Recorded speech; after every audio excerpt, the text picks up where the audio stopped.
Intéressons-nous à présent à la partie réinitialisation de mot de passe. Donc là, je suis au niveau de l'application finale. On va essayer de se connecter et puis cliquer sur mot de passe oublié. On peut voir qu'on peut entrer notre adresse email et puis recevoir un mail de réinitialisation. Comme vous l'imaginez, on va avoir une commande pour faire cela. Si je fais Symfony Console, rappelez-vous, je peux faire SC. Vous allez voir qu'on a une commande make reset password qui nous permet de générer du code avec les contrôleurs, les repositories, les vues qui vont nous permettre de faire tout cela. Donc je fais Symfony Console make reset password et on nous demande d'installer ce bundle. Donc on l'installe. Tout s'est bien passé.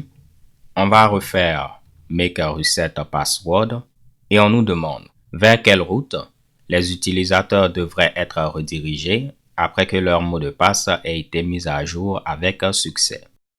Nous, on va garder la page d'accueil. Donc, je fais entrer. Si on avait une autre route, on pouvait la préciser. Quel email sera envoyé pour les mails de réinitialisation? Donc, ça va être encore une fois hello@parloncode.com. Quel est le nom qu'on veut utiliser? On va mettre Pinterest. Et voilà, on nous donne plein d'instructions à suivre afin de terminer le processus de réinitialisation. Premièrement, on nous demande de faire Make Migration. Probablement, une nouvelle entité a été rajoutée. On peut voir qu'on a une entité Reset Password Request. Pourquoi pas? Je vais rajouter Table, comme j'ai eu à le faire pour Pin et puis User. Et le nom, ça va être Reset Password Request au pluriel. Donc, j'aime avoir les noms de mes tables au pluriel. Maintenant que j'ai eu à faire cela, on peut faire Symfony Console Make Migration. Je vais ouvrir un nouvel onglet. Comme ça, je pourrai revenir aux instructions. Et on fait Symfony Console Make Migration. On doit appliquer la migration qu'on vient de générer. Mais on peut jeter un petit coup d'œil. On aura ID, User, plein de code. On vient au niveau de Migrations. Voici la migration. Je vais mettre une description, Create, le nom de la table, Table. Parfait. Donc, on voit qu'elle aura un champ ID, User ID, Selector, HToken, Requested Add, plein d'autres choses qu'on n'a pas besoin de gérer. On va appliquer la migration en faisant Symfony Console, Doctrine Migrations, Migrate. Yes, on se connecte avec MySQL-uroot-p ou bien je peux utiliser mon raccourci ConnectDB. On fait un use de la base de données et on voit que notre table, elle a été créée. On continue donc. On nous dit que des formulaires ont été rajoutés au niveau de SRC Form. Je vais tenter de venir au niveau de SRC Form. Et on voit qu'on a Reset Password Request Form Type et puis Change Password Form Type. Donc en premier lieu, on aura ce formulaire-là où on devra entrer notre adresse email. Et puis là, ce sera l'autre formulaire. Après avoir reçu le lien de réinitialisation, on pourra le remplir, mettre le nouveau mot de passe qu'on veut et puis le confirmer. Donc le type ici, c'est Repeated Type. Il faudra entrer le nouveau mot de passe 2 fois. Pour l'instant, tout me semble bon. On nous demande de regarder également le template. Donc, on va venir au niveau de template. Je vais tout replier. On regarde email. On n'a rien au niveau de email, mais au niveau de reset password, on voit qu'on a plein de templates. Le premier, c'est ici qu'on va entrer le nouveau mot de passe et puis la confirmation. Vous voyez plein de passwords. Là, c'est ici qu'on va entrer notre adresse email et ensuite cliquer sur le bouton pour recevoir le lien de réinitialisation. Donc ça, ce sera plutôt la première interface. Après, lorsqu'on clique sur le lien, ce sera la deuxième interface. Ça, c'est le mail qu'on va recevoir. Et là, c'est comme une notification pour nous dire qu'un mail nous a été envoyé lorsqu'on va faire la requête. Donc, chacun de ces templates est customisable. Là, je ne vais pas oublier de rajouter layout un peu partout. Là, c'est le mail, rien à faire. Pour ceci, on met layout. Et là également, layout. Donc, jusqu'à présent, tout est bon. On doit s'assurer d'avoir configuré MailerDSN. Nous, c'est déjà le cas. Lorsqu'on avait géré l'envoi du mail de confirmation, on utilise actuellement Mailtrap. Et on doit rajouter un lien mot de passe oublié au niveau de notre formulaire de connexion. Donc, voici ici le nom de la route. Si on vient donc au niveau de notre formulaire de connexion, c'est au niveau de Security Login. Pour l'instant, c'est un dièse, mais on va pouvoir utiliser route et mettre ce nom de route. Donc, probablement, il y a un contrôleur pour la réinitialisation de mot de passe. Et on peut voir que le nom, c'est App Forgot Password Request. Là, c'est la première fois que vous le voyez, mais on a donné une route au niveau de la classe, ce qui veut dire que toutes les actions vont avoir comme préfixe ceci. Donc, pour cette route, ça va être /reset_password suivi de rien, donc ce sera la même chose. Ici, ça va être /reset_password/check email. Là, ce sera /reset_password/reset/un token.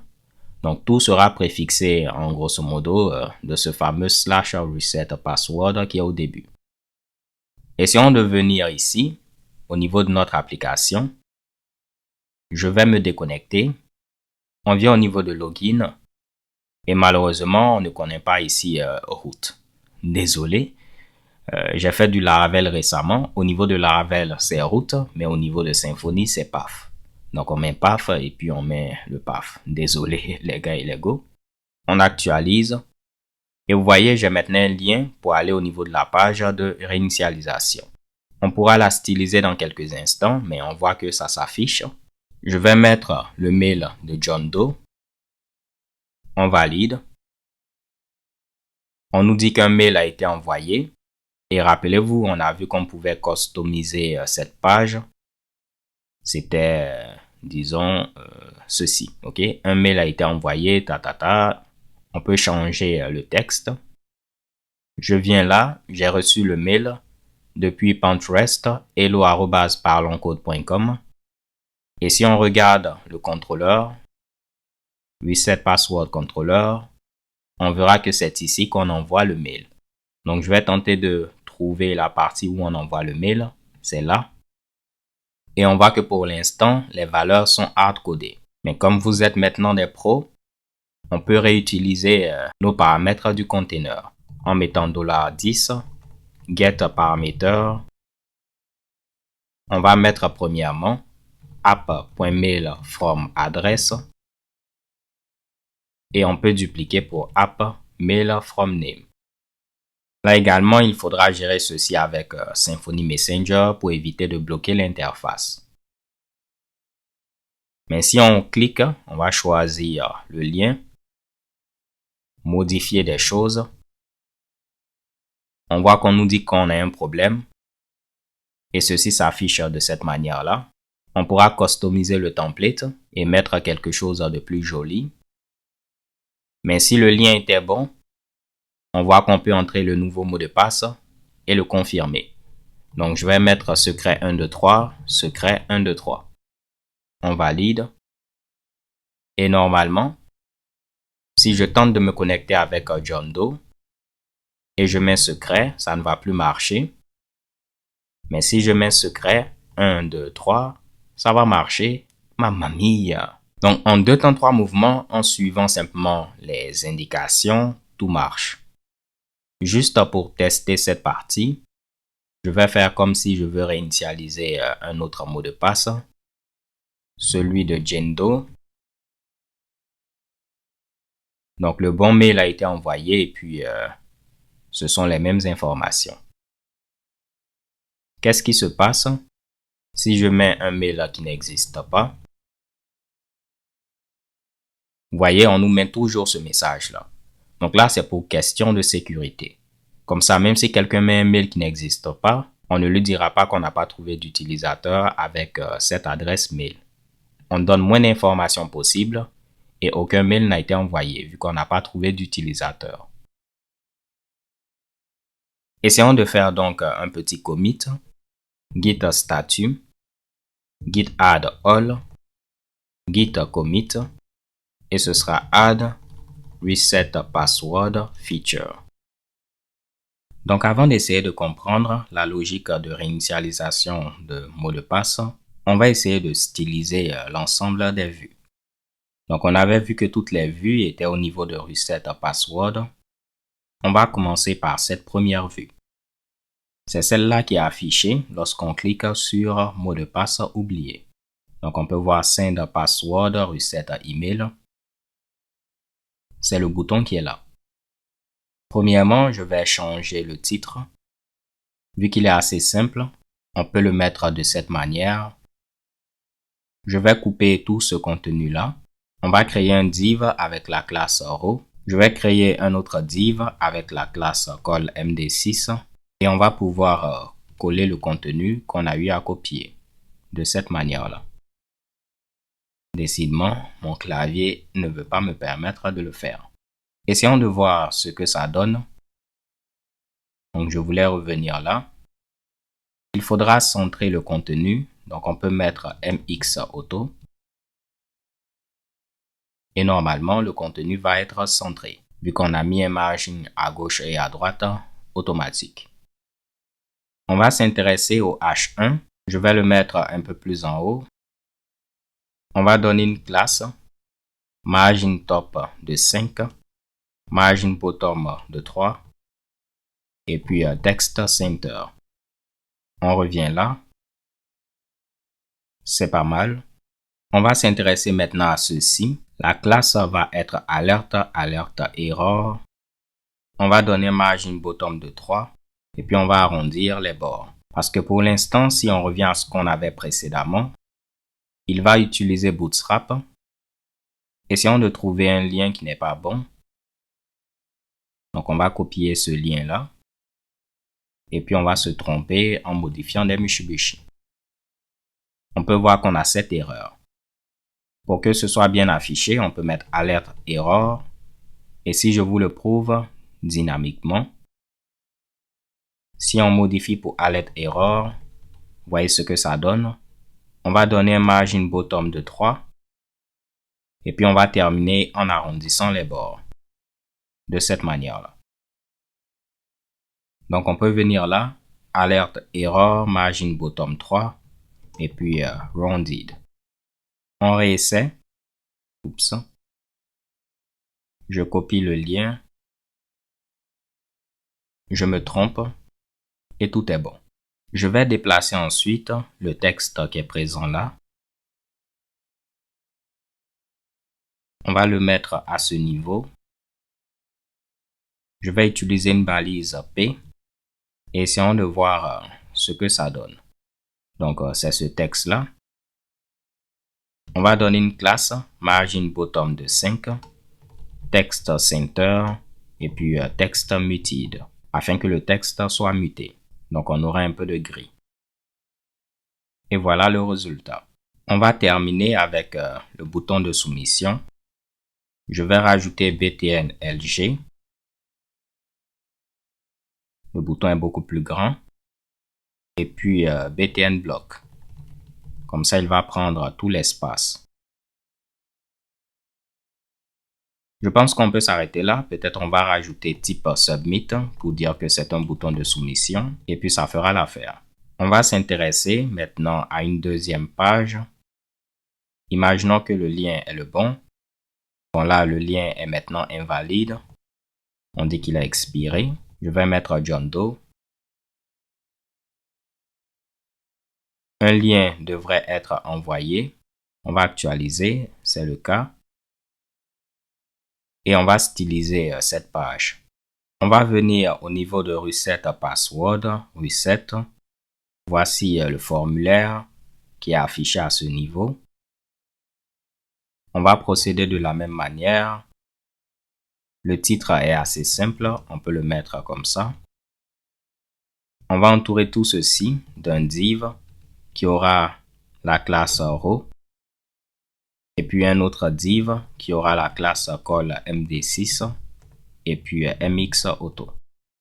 On va prendre tout ce contenu-là, on le met ici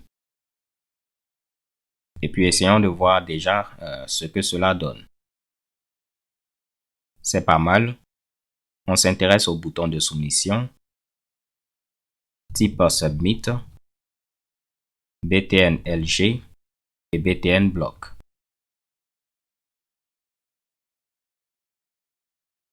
On va donner un peu d'espace pour le titre. Donc margin top de 5, margin bottom de 3 et puis texte center. Et voilà le résultat. Je ne sais pas pour vous, mais je trouve ceci pas mal. Essayons à présent de faire un petit commit. Donc git statut, git add-p. On a eu à rajouter de la stylisation. Et le message, ça va être style, reset password, disons template. Magnifique. Donc, essayons à présent de comprendre la partie réinitialisation de mot de passe. On a plusieurs fichiers à regarder. Le contrôleur reset password contrôleur. On a vu qu'on avait également une entité reset password request. On avait différents formulaires. Donc, ce premier formulaire et ce deuxième-là. Et de la même manière, on avait différentes vues. Donc, ça fera beaucoup de travail, mais je pense que ça va être intéressant. Commençons par le contrôleur. Soit dit en passant, probablement ce code peut être amené à changer. Donc, si au moment où vous regardez la vidéo, le code est un peu différent, ne paniquez pas. Ils ont peut-être eu à l'améliorer, rajouter de nouveaux Mitsubishi et tout. Le plus important pour moi, c'est de vous permettre de voir un peu le procédé par lequel vous pourrez passer afin de comprendre un peu comment tout fonctionne. On a vu qu'au niveau du navigateur, tout commençait par cette route. Donc, reset password. Et si vous vous rappelez, on avait ce contrôleur au niveau duquel on avait rajouté une route de base avec ce path reset password. Et là, on pouvait rajouter à ceci ce qu'on voulait. Donc là, vu qu'on n'a rien rajouté, cela revient donc à dire que cette action va répondre aux requêtes vers /reset password. Cette autre action vers /reset password /check email et ainsi de suite. Commençons donc par cette première action. On voit que la requête a été injectée, de même que notre ami mailer. Donc on va probablement l'utiliser pour envoyer des mails. Si on regarde ici, on crée un formulaire de type reset password request form type. Le nom est vraiment long. Mais si on cherche ce formulaire, le voici ici. On voit qu'il est composé d'un unique champ. Un champ email. Le type c'est email type. Et puis on a rajouté des contraintes de validation. Vu qu'il n'est pas associé à une entité, on a eu à mettre les contraintes directement à ce niveau. Ce n'est pas comme PIN où on avait rajouté les contraintes ici. OK. Donc on revient à notre type de formulaire. Et la seule contrainte, c'est qu'il fallait que ce champ ne soit pas vide.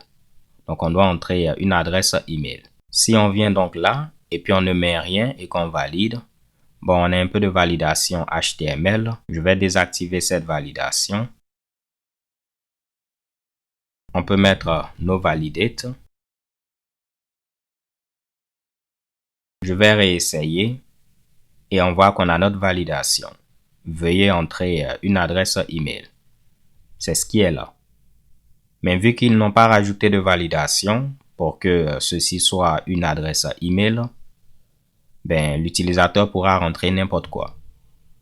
Donc pour l'instant, vu que le type c'est email type, Symfony a eu à rajouter comme type email. Mais rappelez-vous, ça c'est une validation côté client. Donc quelqu'un peut modifier cela et puis entrer n'importe quoi qui n'est pas une adresse email, par exemple ceci. Et vu qu'on n'a pas de validation, ça marche. Bien évidemment, aucun mail ne va être envoyé, mais l'utilisateur peut enlever cela. Pourquoi pas donc?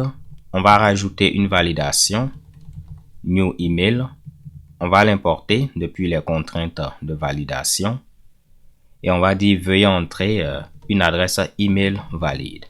Donc, please enter a valid email address. On vient là, on va réessayer. Je vais faire inspecter. On met type texte. On rajoute du n'importe quoi. On valide. Et maintenant, notre validation est prise en compte. Donc, vous voyez à quel point c'est important de bien comprendre le code. Ceci va vous permettre de vous sentir à l'aise à le modifier. Donc, on continue. On a eu à créer notre formulaire qui est composé d'un unique champ. On demande au formulaire de gérer la requête. Donc, vous êtes familier avec ceci. Vu qu'on a eu à faire la même chose au niveau de pin controller. Si le formulaire a été soumis et qu'il est valide, on essaie ici de processer l'envoi du mail de réinitialisation. On reviendra à cette partie-là. Mais si c'est la première fois qu'on vient, on va rendre le template request.html.twig avec le formulaire qui a été passé avec comme nom request form. Rappelez-vous, si on passe le formulaire, il faudra utiliser la méthode createView afin de créer la vue associée à notre formulaire qu'on pourra afficher au niveau du template. Venons donc au niveau de ce template. C'est template reset password request. On a eu à le styliser, on a un H1. Là, des erreurs seront affichées.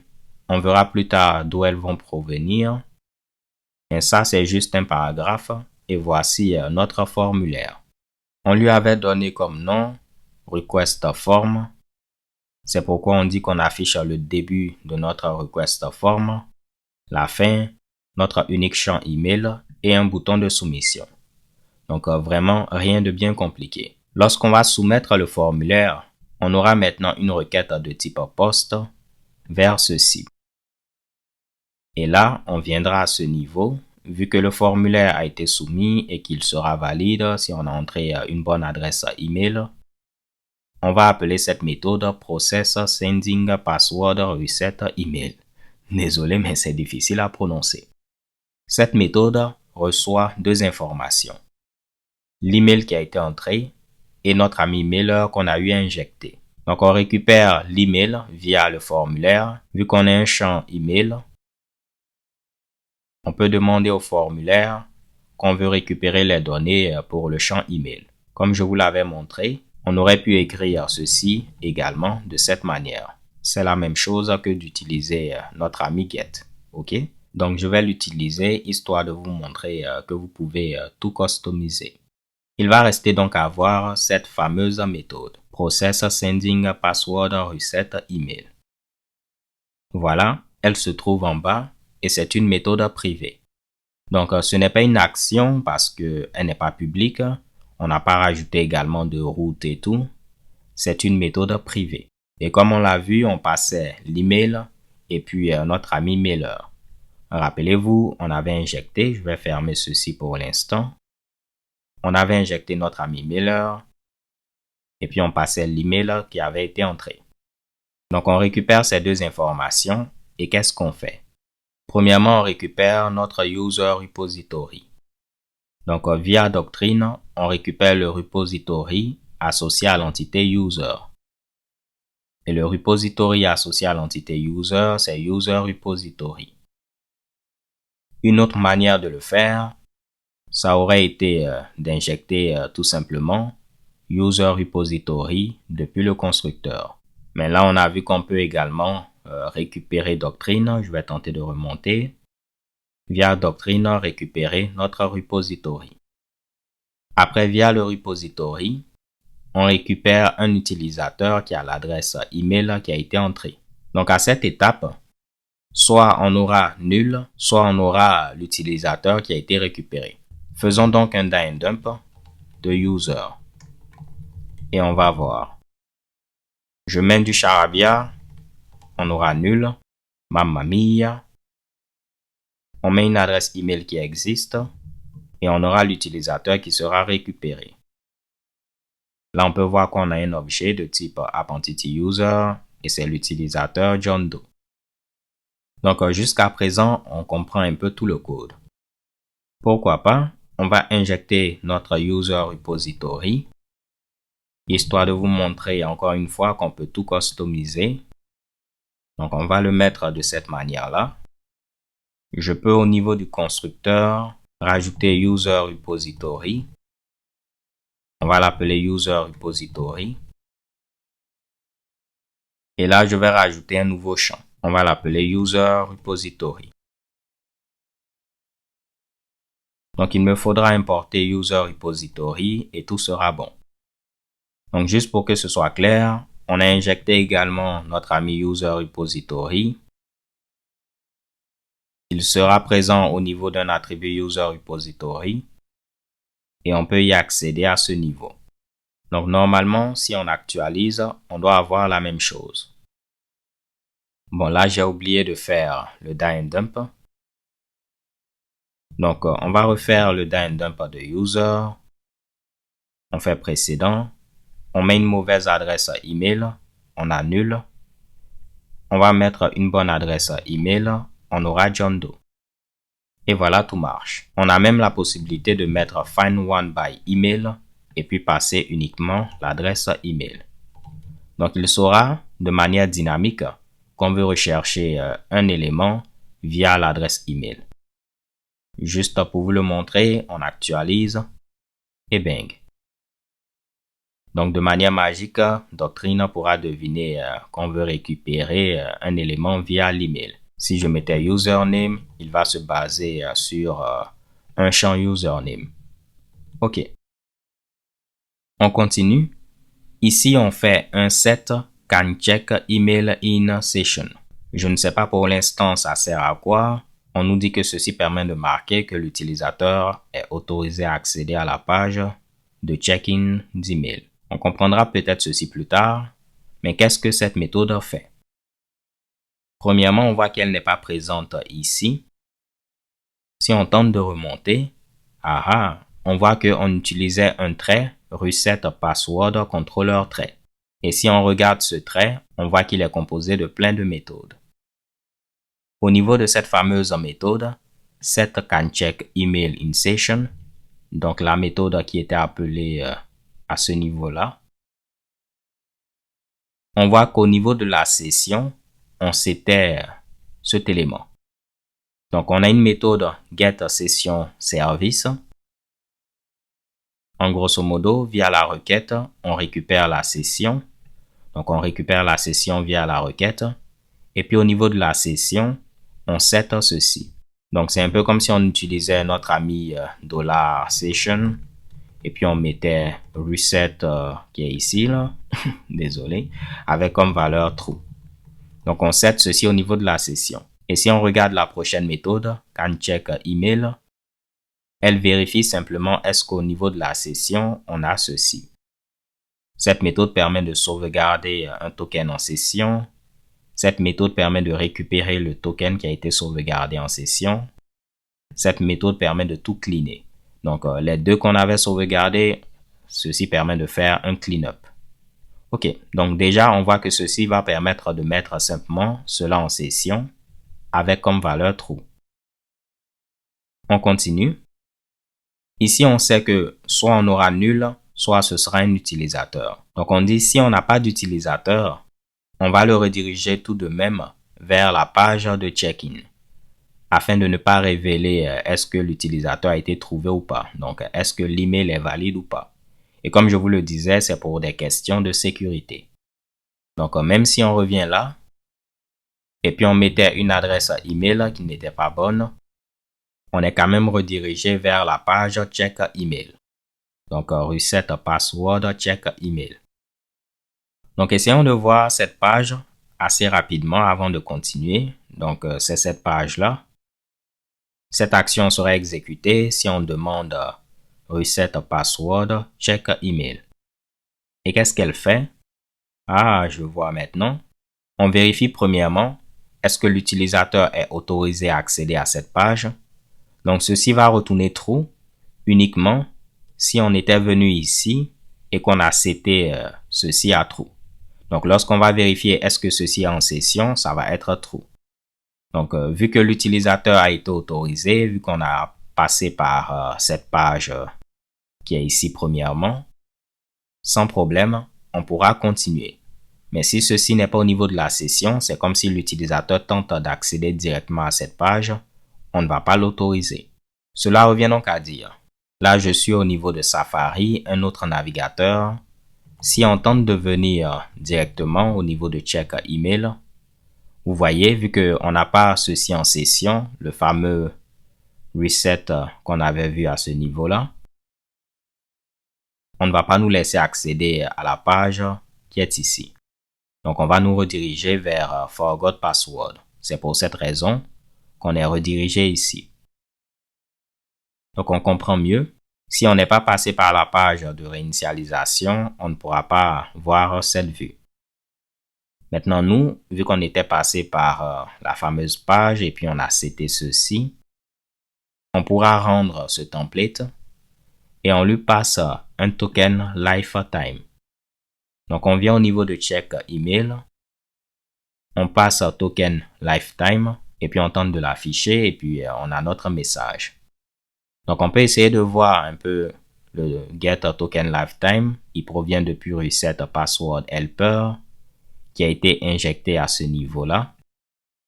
On ne va pas réellement rentrer dans les détails, mais on imagine que ceci va nous permettre d'accéder à la durée de vie du token en secondes, par exemple. Donc, si vous êtes intéressé, vous pourrez aller un peu plus en détail. Je vais tenter de remonter et puis voir un peu comment est-ce que tout ceci a été implémenté. OK? Nous, on va essayer de comprendre de manière sommaire comment est-ce que ça fonctionne. Donc, c'est pourquoi maintenant, si on vient ici et puis on met une adresse email, qu'elle soit bonne ou pas, on affiche ceci avec le message, le lien va expirer dans tel nombre de temps et ainsi de suite. Donc, on a compris ceci, on l'a même modifié, on a compris cela, on a compris cette partie. On est allé au niveau de cette route. Essayons maintenant de comprendre lorsqu'on trouve un utilisateur avec l'email qui a été entré. Donc, lorsque ceci n'est pas nul.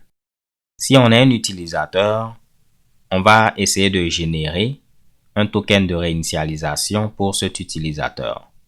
Et là, c'est une méthode au niveau de Reset Password Helper. Donc, ça fera beaucoup de choses qui ne nous intéressent pas, mais vous pouvez regarder ceci en détail. Mais cela va permettre de générer un token de réinitialisation. Et on peut voir que ici, le token va être associé à l'utilisateur et tout. Donc, venons au niveau de la base de données. On va faire un Show Tables afin de voir toutes les tables. Et puis, on avait cette table qui avait été créée. Je vais faire un truncate de cette table afin de tout supprimer. Si on vient normalement et puis on tente de réinitialiser un mot de passe avec une adresse email qui est valide, oui, on va recevoir un mail comme c'est le cas ici. Mais en base de données, j'imagine que quelque chose va être rajouté au niveau de cette table. Donc, je vais mettre l'option G pour que ce soit affiché plus simplement. Et on peut voir que des trucs ont été générés pour l'utilisateur qui a comme identifiant 1, parce que c'est l'utilisateur John Doe. J'imagine donc, si je fais de même pour Jane Doe, on aura des informations en rapport avec un token qui a été généré pour notre ami Jane Doe. Et vous voyez, Jane Doe a comme identifiant 3 apparemment, Je fais select ID et puis name from user. Donc, il n'y a pas de colonne name. Je vais mettre first name, désolé. Et on voit que Jendo, c'est bel et bien comme ID 3. Donc, au niveau de la fameuse table qui est ici, on sauvegarde des informations en rapport avec le token. On a également à quel moment on a demandé le token et quand est-ce qu'il expire. Donc, si on n'a pas pu générer le token, on va rediriger l'utilisateur vers la page de check-in. Donc, ça peut être pour une raison ou pour une autre. Et là, on nous dit que si on veut indiquer à l'utilisateur la raison pour laquelle l'email de réinitialisation n'a pas été envoyé, on peut commenter les lignes qui sont là. Donc, ça va rajouter un message flash en disant le problème est lié à ceci ou bien le problème est lié à cela. Donc, si on voulait le faire, on n'aura qu'à décommenter ceci. Et on a appris tout cela en lisant le code. Donc, si on a pu générer le token, normalement, il n'y aura pas d'exception. Tout ce qu'on aura à faire, c'est envoyer ce fameux token par mail. Donc, on utilise notre ami templated email. On donne l'adresse email et puis le nom qu'on veut utiliser au niveau de la partie expéditeur. On envoie le mail à l'utilisateur qui est associé à l'email qui a été entré. Voici le sujet, le template qu'on utilise, c'est celui qui est ici. C'est pourquoi le mail, c'est pour initialiser votre mot de passe, visitez ce lien. Et je vais venir là, vous voyez à chaque fois, c'est ce message-là. Hi! Et puis avec tout ceci, c'est pourquoi on a cela. Le lien de réinitialisation, on reviendra là-dessus dans quelques instants. Mais voici, on envoie le mail et puis on redirige l'utilisateur vers la page check. Donc c'est pourquoi lorsque tout se passe bien, on est également, c'est plutôt ici, on est également redirigé vers cette page check email. Donc j'espère que c'est un peu clair de manière sommaire tout ce qu'on a vu. On a déjà vu ce premier template. On a parlé de ce template check email et de email, le mail qui est envoyé. Donc il nous reste à voir un peu, lorsqu'on clique sur le lien, ce qui se passe. On voit que le path, c'est reset password reset. C'est difficile à prononcer avec un token, EZ et tout. Et si on regarde, c'est bel et bien ici, EZ quelque chose, DC. Ok, donc on regarde un peu, EZ, DC, et puis après on a QH quelque chose. Donc le token n'a pas été sauvegardé en clair, c'est la version hachée du token. Comme vous l'imaginez, c'est pour des raisons de sécurité. Mais si on regarde, vous allez voir, on a la route app-reset password, qui est la fameuse route qu'on a vue tout à l'heure, qui est ici. Donc ce sera reset password, suivi de reset, suivi du token. Et le token, ce sera ce qu'on récupère via reset token. Et si on regarde reset token, c'est celui qu'on a pu générer à ce niveau et qu'on a passé au niveau de notre template. Donc, pour le mail. Et si vous regardez comment est-ce qu'il a été généré, même si on a dit qu'on n'allait pas le faire, il y a cette histoire de selector, la version hachée du token et plein d'autres Mitsubishi. Ok. Donc, supposons qu'on a réussi à générer le lien et puis maintenant un utilisateur tente de venir au niveau de ce lien. Premièrement, on vérifie. Est-ce qu'on a un token? Si on a un token, alors on le sauvegarde en session. Et puis on avait déjà vu cette méthode. On set simplement quelque chose en session, donc le token. Et puis on redirige l'utilisateur vers la page app reset password, qui sera cette même page qui est présente là. Donc si on a un token ici, on le stocke en session et puis on redirige l'utilisateur vers le même path. Donc je vais copier ceci. On va le coller. On aura un token. Donc on va rediriger l'utilisateur vers maintenant ici reset password reset parce qu'on avait un token. Et le token en question a été sauvegardé en session. On continue. Lorsqu'on est redirigé, on récupère le token depuis la session, donc ce qu'on avait mis en session.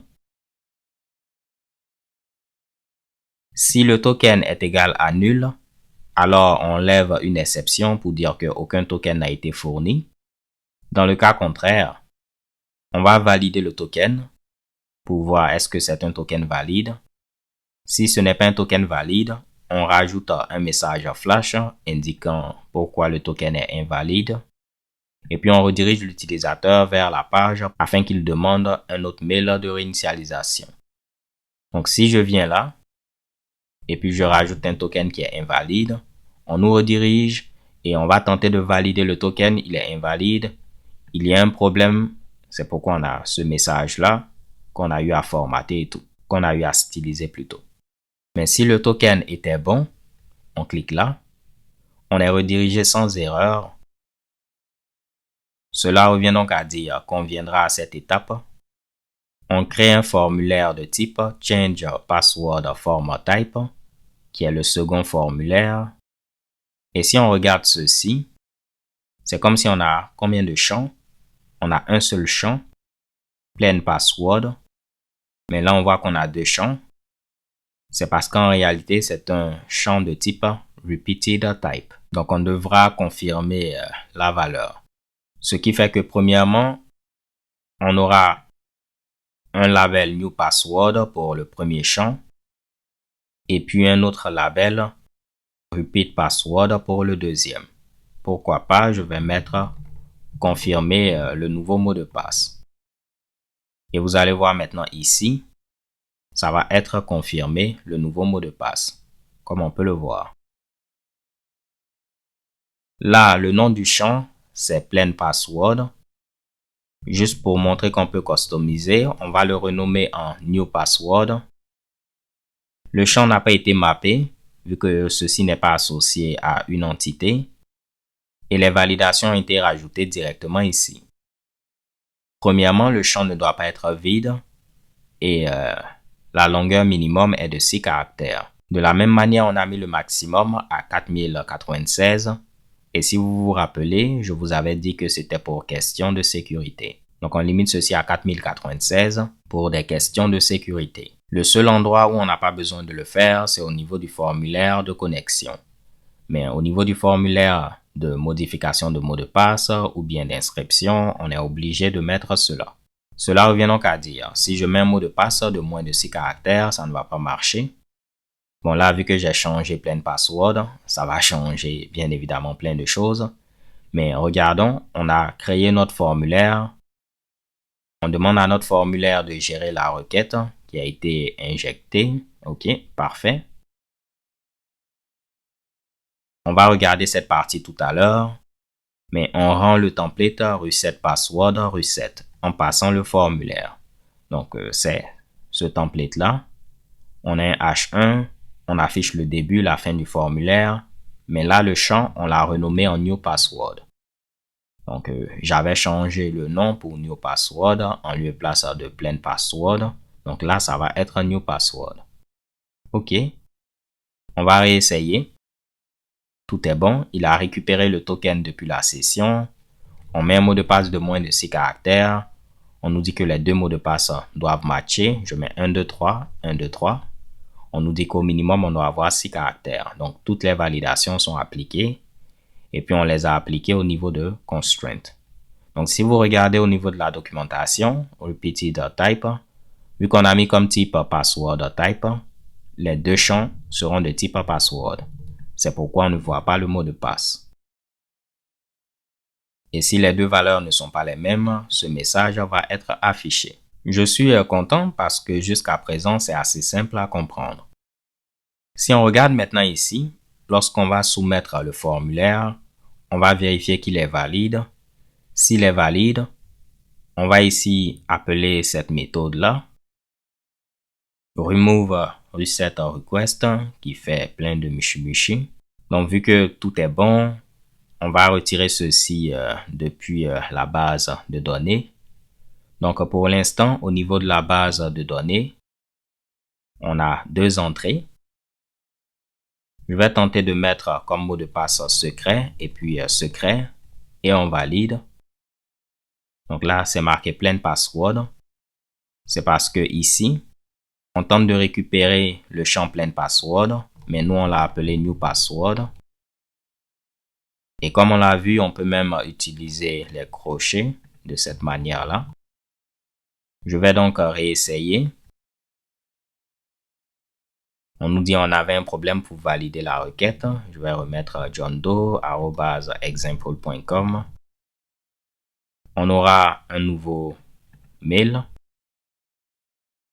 C'est celui-là. On clique là-dessus. On met secret, secret. Tout est bon. Et si on regarde au niveau de notre base de données, on voit qu'on n'a plus d'entrée en rapport avec John Doe. Ça, c'est en rapport avec Jane Doe. Donc, il supprime lorsqu'il a terminé et puis tout s'est bien passé. Et comme c'est marqué, un token doit être utilisé une seule fois. Une fois que on voit que tout est bon, on va prendre le nouveau mot de passe qui a été entré. On va le hasher avec, disons, l'encodeur qui a été défini pour notre fameux app entity user. Et c'est le mot de passe encodé, le mot de passe haché, qu'on va enregistrer en base de données. Donc, on set le password et puis on utilise notre entity manager et on fait un flush. Après tout ce qu'on avait sauvegardé en session, comme on l'a vu, on va tout retirer et on redirige l'utilisateur vers la page d'accueil. C'est pour cette raison qu'on est redirigé vers la page d'accueil. Donc, à part le helper qui est ici, qu'on n'a pas regardé en détail, au moins on a parcouru un peu le code et vous comprenez un peu mieux comment ça fonctionne.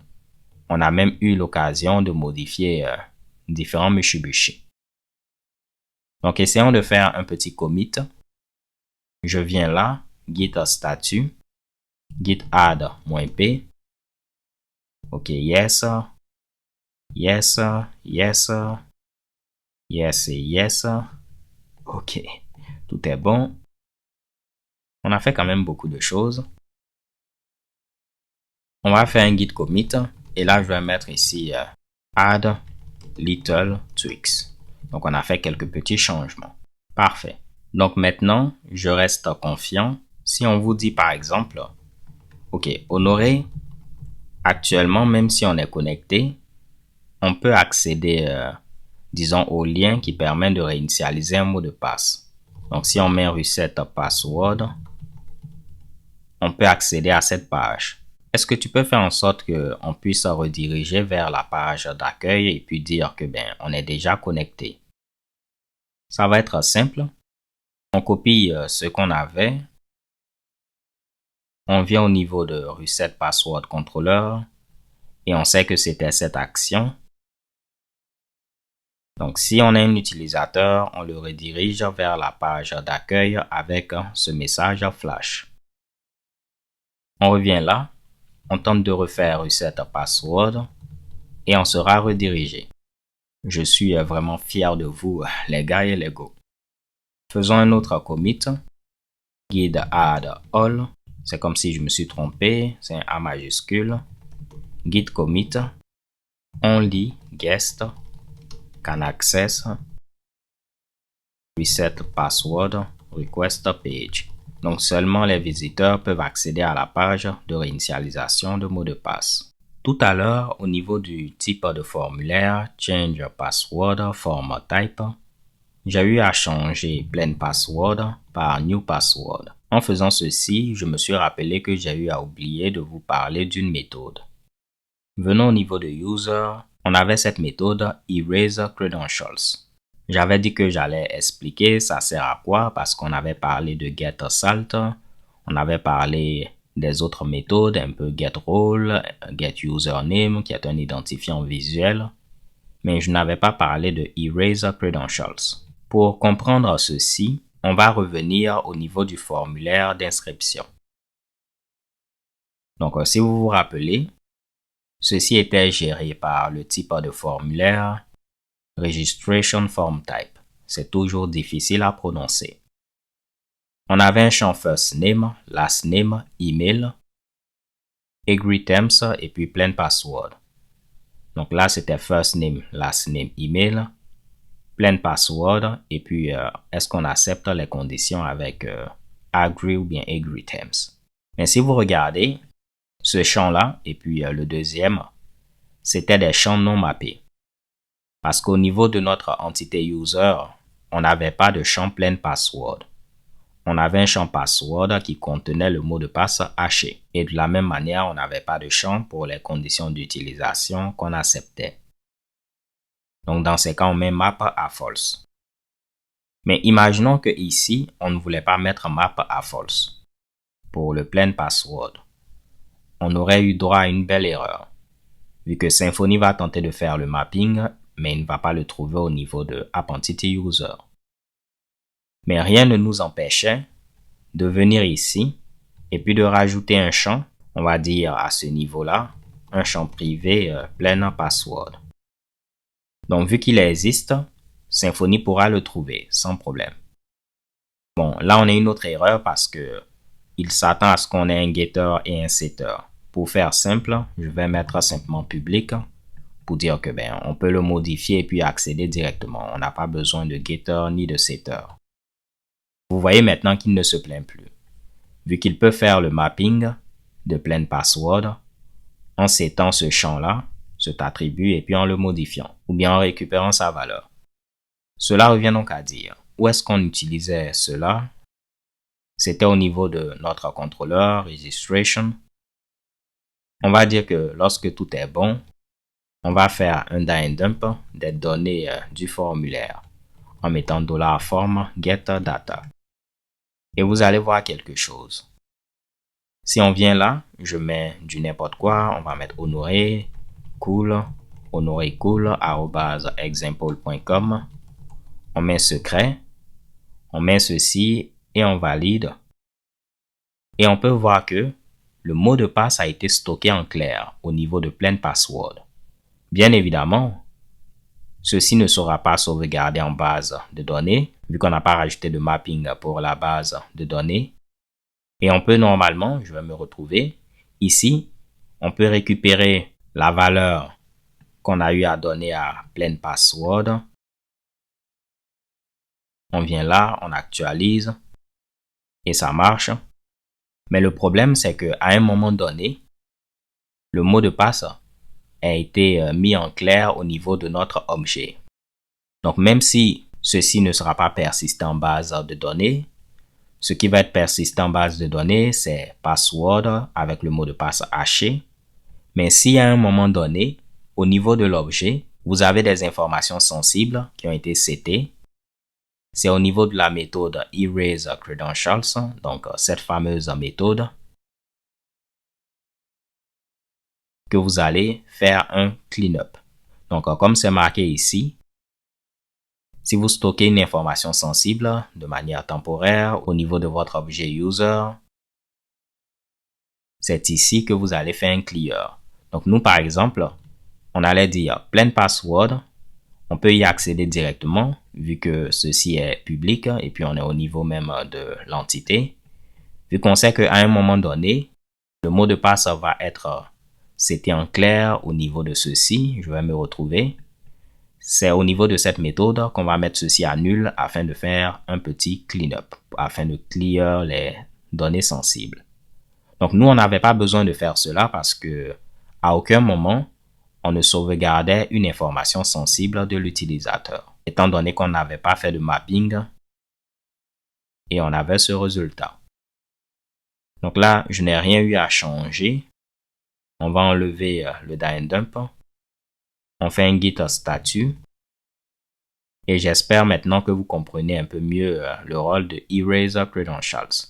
Si à un moment donné au niveau de l'utilisateur, vous sauvegardez de manière temporaire des informations sensibles, c'est au niveau de cette méthode que vous allez faire un clear de ces informations en mettant ceci à nul par exemple. Magnifique.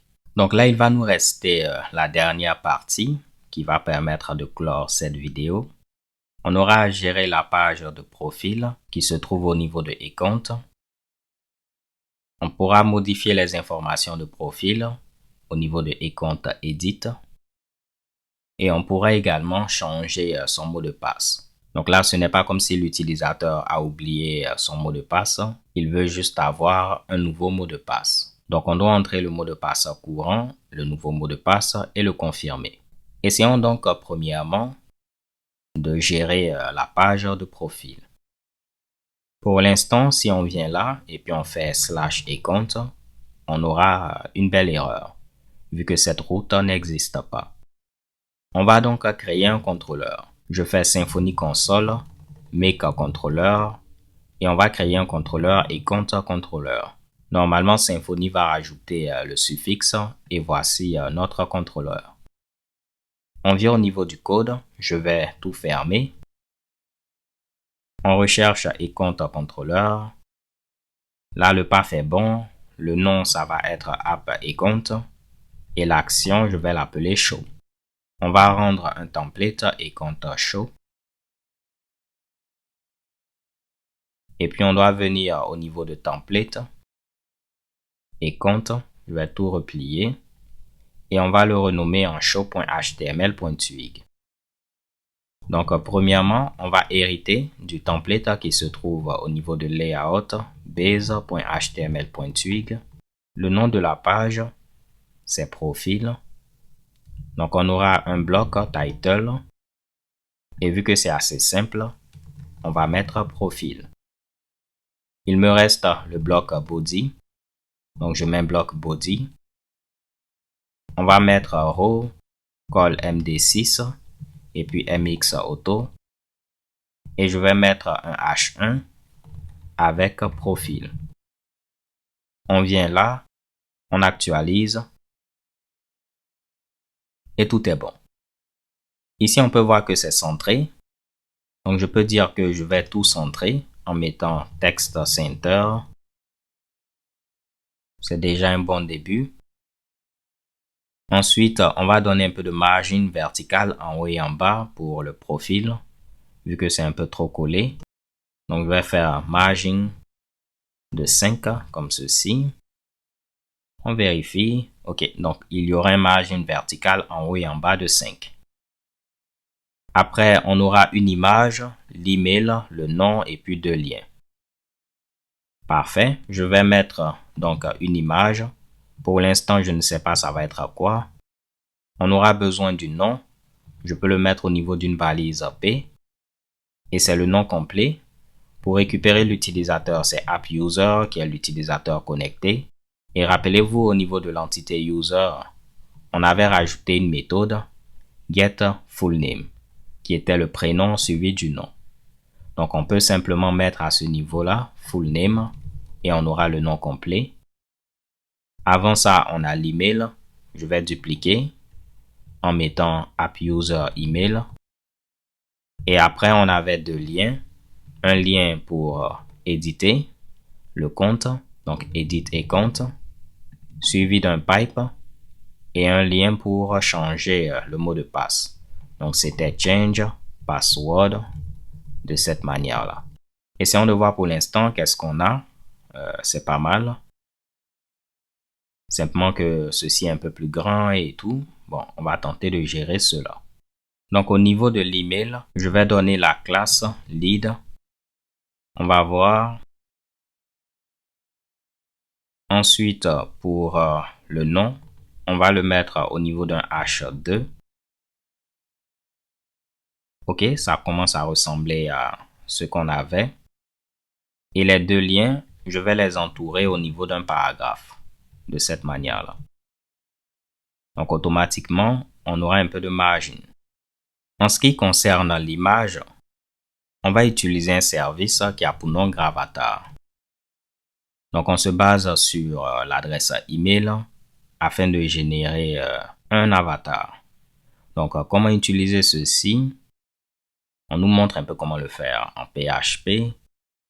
Donc, tout ce qu'on doit avoir, c'est une URL qui va ressembler un peu à ceci. On va copier. Je copie l'URL et puis on va tester. Donc, ce sera ceci. Suivi de notre email. Donc, en version HMD5. Et si on veut préciser la taille, on peut utiliser S pour la taille. Le default, il ressemble à quoi? Donc, on peut donner une image par défaut.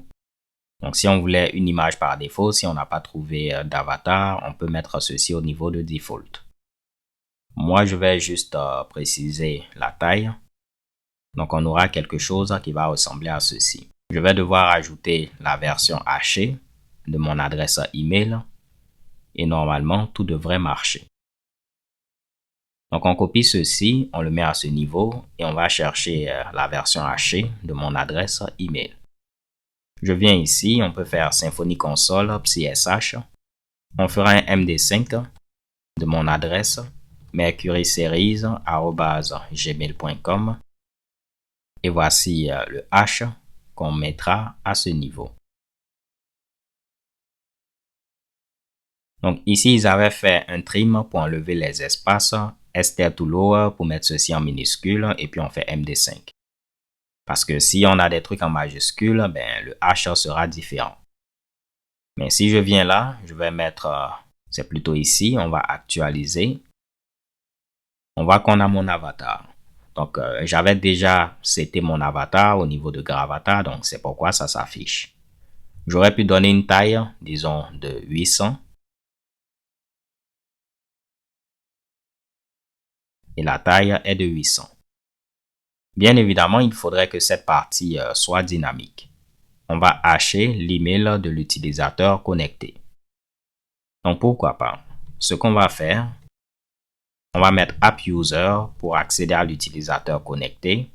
Et imaginons qu'on a, disons, une méthode Gravatar. Donc, de la même manière qu'on a créé une méthode getFullName, on peut créer une méthode Gravatar. Et tout ce qu'elle va faire, c'est quoi? Elle va retourner ceci. Maintenant, nous, on doit mettre l'adresse email de l'utilisateur qui est hachée. Donc, on peut utiliser MD5. On va faire pareil, str to lower pour être sûr que c'est en minuscule. On peut utiliser trim. Et pour avoir l'adresse email, on peut utiliser la méthode getEmail. Vu qu'on a un attribut email pour chacun des utilisateurs. Donc, je vais cacher la sidebar, je fais getEmail. Et voici. Donc, pour chaque utilisateur, il pourra générer le lien approprié. Pour la taille, en lieu et place de hardcoder ceci, pourquoi pas, on va dire qu'on peut passer la taille en paramètres. Donc, ce sera un entier qui va représenter la taille. Par défaut, on peut mettre 200 par exemple. Et si on ne passe pas de taille, ça sera 200, mais si on passe une taille, on va l'utiliser. Ce qui revient donc à dire, je peux appeler cette méthode sans taille ou bien passer une taille, disons 800, 900, ça va marcher. On va tester, je n'ai pas passé de taille. On voit que ça marche. Si je viens, je passe une taille, disons 900. Ça marche également. Donc voilà aussi simplement, on a eu à créer une petite méthode utilitaire qui nous retourne ceci. Si c'est difficile de se retrouver, on va mettre la chaîne de caractères qui est ici, en disant que là, on aura une chaîne de caractères et là également, on aura un entier. Donc là, ce sera une chaîne de caractères, pourcentage S. Là, ce sera un entier. Et on pourra dire que la chaîne de caractères, ça va correspondre plutôt à ceci. Et l'entier va correspondre à la taille. De cette manière-là. Donc, il va remplacer l'email haché ici et puis la taille de l'autre côté. Si je ne me suis pas trompé, ça doit marcher et c'est le cas.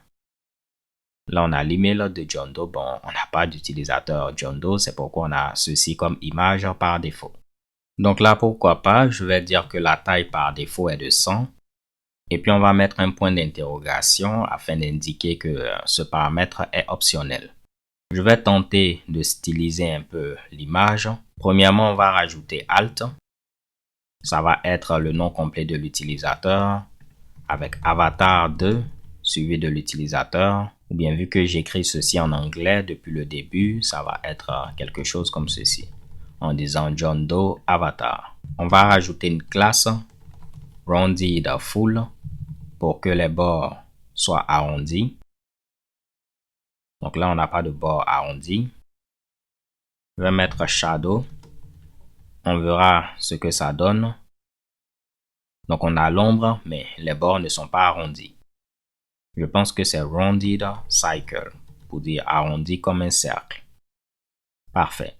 Je vais laisser un peu d'espace entre l'email et l'image. Donc ici, on peut mettre un margin top de 5. Comme ça, le paragraphe qui affiche le mail va laisser un peu d'espace. Donc normalement, tout est bon. Tout ce qu'on aura à faire, c'est faire en sorte que maintenant, lorsqu'on clique sur ce lien, pour l'instant, c'était un dièse, cela puisse mener vers la page de profil. Donc, on va rechercher la navbar. On vient au niveau de Layout par Charleston Nav. Et on va remplacer le dièse par PAF. Et ça va être App et Compte. De cette manière-là. Vu que c'est le nom qu'on avait donné. Donc, on réessaie. Et on peut cliquer maintenant ici afin de venir au niveau de la page de profil. Je vais me connecter avec Jendo. On met Jendo. Et on aura les informations de Jendo cette fois-ci. Créons un compte avec mon adresse email. On va dire mercuryseries@gmail.com. On voit que tout est bon. On regarde mon profil, tout est bon. Et si je veux également, je peux venir au niveau de Mailtrap afin de confirmer mon mail. Donc, on va se connecter assez rapidement. On clique là. Et je confirme mon mail. Tout est bon. Donc, parfait. On va essayer de faire un commit. Je fais git statut, git add-p pour voir petit à petit. Donc, git statut. On va rajouter tous les fichiers. On a eu à rajouter la page de profil. Donc, add profile page. Bang. Ici, j'avais rajouté un slash, mais ce n'est pas obligatoire. Donc, on aura le H de l'adresse email, un point d'interrogation et puis la taille. Normalement, ça doit marcher de la même manière et c'est le cas. Je vais faire un autre commit. Je vais mettre remove unnecessary / in gravatar URL. Intéressons-nous à la page d'édition, donc Edit et compte. Si on regarde ici, c'est Ecount Edit. Je vais donc venir au niveau de Ecount Controller.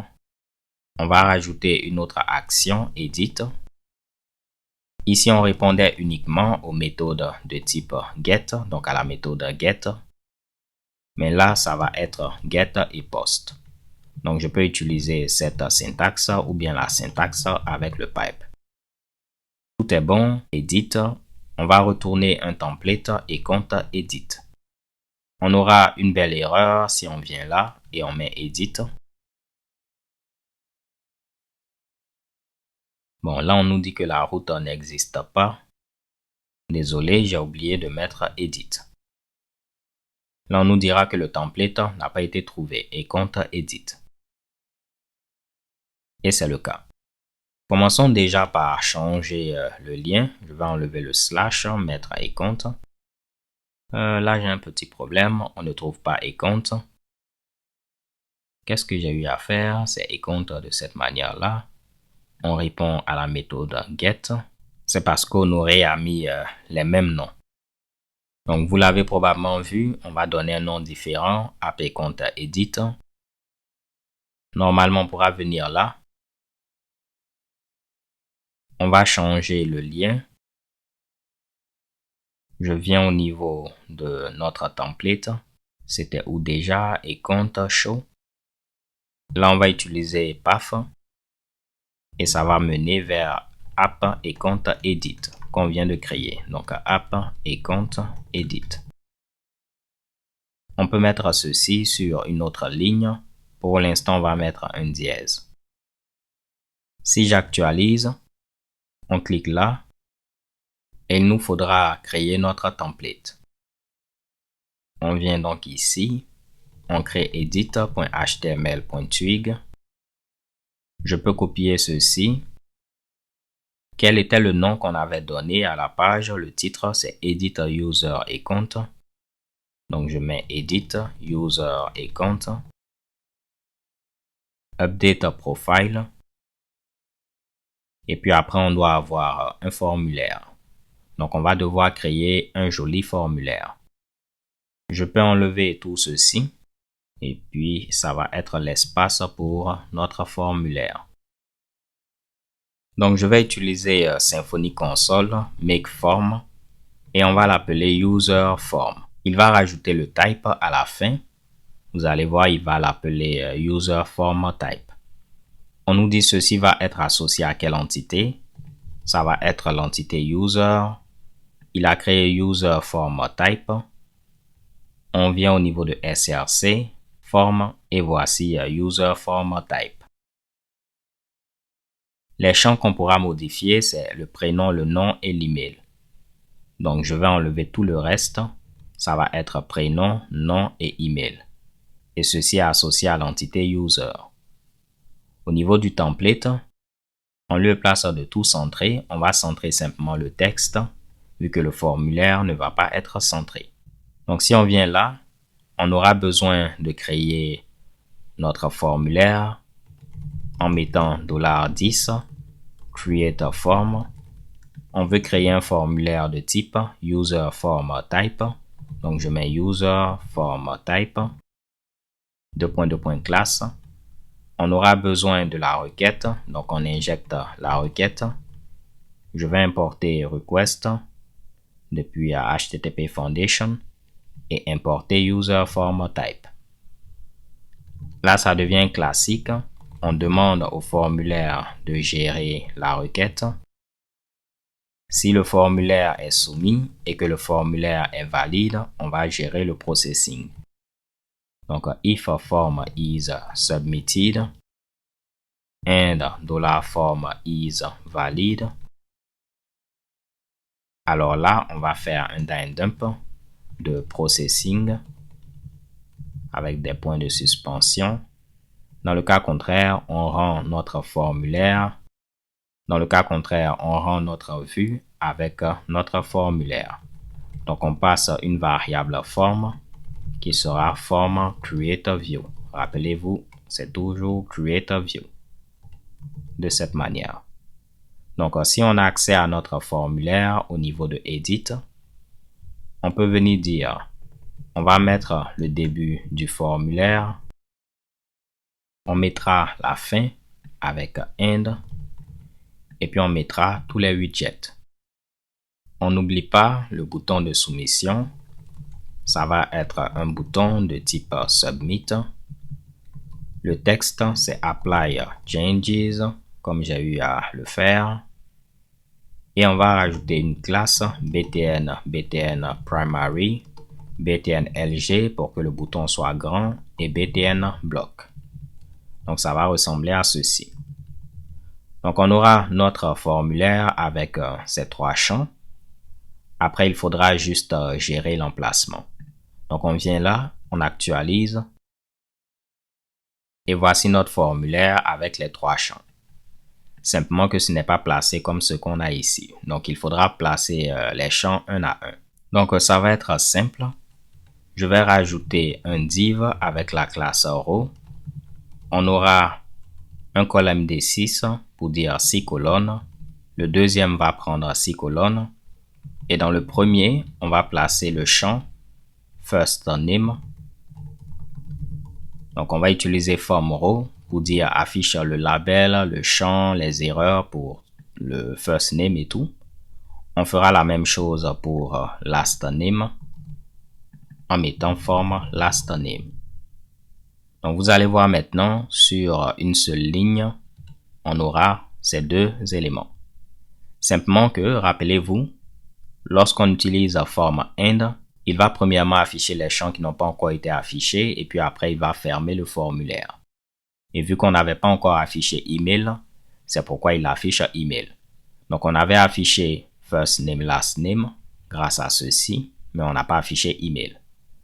Donc, on peut faire ceci manuellement pour email en le mettant tout juste en bas, en mettant forme euro. Et on va dire qu'on va faire la même chose pour forme email. Comme ça, il aura affiché tous les champs et puis on n'aura plus ce problème-là. Mais je vais vous montrer une autre manière de procéder. Vous pouvez utiliser forme reste et puis mettre forme. C'est-à-dire que affiche le reste des champs qui n'ont pas encore été affichés. Donc, il va afficher first name, last name. Le reste des champs du formulaire qui n'ont pas encore été affichés, c'est simplement email. On met le bouton et puis on ferme, disons tout simplement notre formulaire. Et vous allez voir, on aura le même résultat. Si on regarde le code, il a affiché le first name, le last name, tous les champs qui n'ont pas encore été affichés, donc c'est l'email et puis le champ de token CSRF, après le bouton de soumission, et puis il a fermé le formulaire. Donc au moins je voulais vous montrer forme reste pour afficher les champs restants qui n'ont pas encore été affichés. Donc juste pour que ce soit clair, par défaut, form end affiche tous les champs qui n'ont pas encore été affichés et ceci ferme le formulaire. Mais si on utilise form reste, c'est pour simplement afficher les champs qui n'ont pas encore été affichés. Donc tout est bon, simplement que les champs ne sont pas pré-remplis. Alors qu'on doit les pré-remplir avec les informations de l'utilisateur connecté. Ça va être simple, vu que notre type de formulaire est associé à l'entité user. On peut venir ici et on va récupérer l'utilisateur connecté en mettant $10 getUser. Rappelez-vous, lorsqu'on est au niveau d'un contrôleur, on peut utiliser cette méthode afin de récupérer l'utilisateur connecté.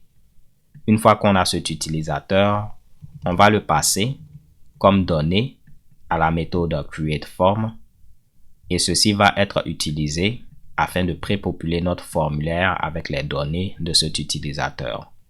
Donc via l'utilisateur connecté, il va appeler la méthode getFirstName, getLastName, getEmail et puis prépopuler les champs de notre formulaire. On vient là et vous allez voir les champs vont être maintenant prépopulés comme on peut le voir. Et ce qui est intéressant, lorsqu'on va soumettre le formulaire, si je fais form getData, si on modifie des informations, on voit qu'on a accès aux informations modifiées. Mais vu qu'on a passé également l'utilisateur, il va modifier également cet objet user. Donc si on regarde l'objet user, cet objet aura été modifié. Tout ce qu'on aura donc à faire, c'est injecter l'Entity Manager en mettant Entity Manager Interface. Et vu que l'utilisateur a déjà été modifié, on peut faire simplement un flush pour appliquer les modifications. On n'a pas besoin de faire persist vu que ceci est déjà géré par Doctrine. Et le formulaire va nous permettre de gérer la requête et puis modifier l'objet user. Donc on peut faire simplement un flush. Et qu'est-ce qu'on fait après modification? Je vais mettre un E par exemple. On va mettre un message flash, compte modifié avec succès et on le redirige vers eCompte. Parfait. Je peux donc venir là. On va utiliser la méthode addFlash. On va rajouter un message flash de type succès. Le message, ça sera ce que j'ai eu à copier. Et on va rediriger l'utilisateur vers la page eCompte. Donc je mets redirect to route. Et la route, c'était app eCompte qu'on avait créé précédemment. Essayons de tester. On va essayer de modifier des informations. Là, on me dit que je n'ai pas importé Entity Manager Interface. Désolé. On réessaie. Je mets Mercury de Y, de S. On valide. On a le message flash et puis ceci a été modifié. Donc tout marche à la perfection. On va réessayer. Je vais remettre ce qu'on avait. Et tout marche. Ici, quelque chose de cool qu'on a. Je vais tenter d'éditer mon compte.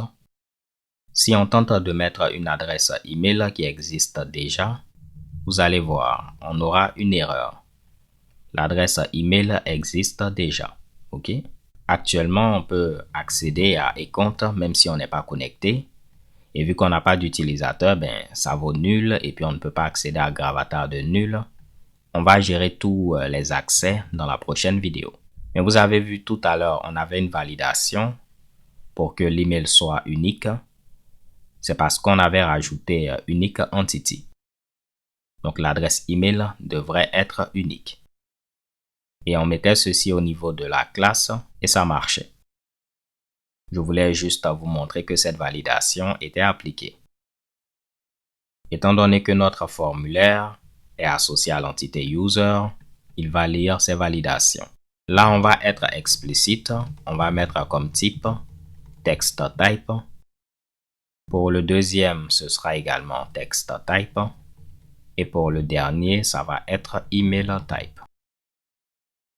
Au niveau de la page de profil, si on se connecte de nouveau, on peut rajouter quand est-ce que le compte a été créé. Donc, rappelez-vous, au niveau de l'entité user, si on fait un select from user, where ID est égal à 1, donc on va sélectionner tout au niveau de user. Pour que ceci puisse bien s'afficher, je vais mettre \G. On peut voir qu'on avait la date de création. Donc, si on vient au niveau du code, au niveau de eCompte show, je peux mettre une balise small en disant eCompte created on et on va afficher app user created at et on peut le formater avec le filtre date vu qu'on ne peut pas afficher l'objet directement. Si on tente d'afficher l'objet directement, on aura droit à une belle erreur. Et puis là, c'est created at avec un A majuscule. On vérifie. Vous voyez, on ne peut pas afficher un objet de type datetime. Je vais utiliser le filtre date et afficher le jour, / le mois, / l'année. Et on aura normalement, le compte a été créé à tel moment. On peut rajouter une petite icône. Je vais mettre emoji, je fais clock et on peut prendre n'importe quoi. Après, vous pouvez styliser ceci comme vous le souhaitez, mais je trouve cela pas mal. Pour que ce soit plus joli, on peut le mettre après, disons, le nom complet. OK. Pourquoi pas, entre les deux, on peut mettre un HR. On va voir. Ça devient laid de plus en plus parce que je ne suis pas un designer, mais au moins je voulais vous montrer qu'on pouvait afficher cette information. Donc, on a géré l'édition. On va faire un petit commit. Je fais git statut, git add all, git commit, add edit eCompte feature et tout est bon. On va s'intéresser pour terminer au changement de mot de passe. Donc ici le path c'est eCompte change password. Je vais venir au niveau du code. On va tout fermer. Au niveau de eCompte controller, on va rajouter une autre action. Ça va être eCompte change password. Le nom, je ne vais pas oublier de changer. App eCompte change password. Et ceci va répondre aux requêtes get et post, vu qu'on aura un formulaire. Le nom de l'action, ça va être change password. On va rendre un template change password.html.twig. Il faudra le créer au niveau de eCompte.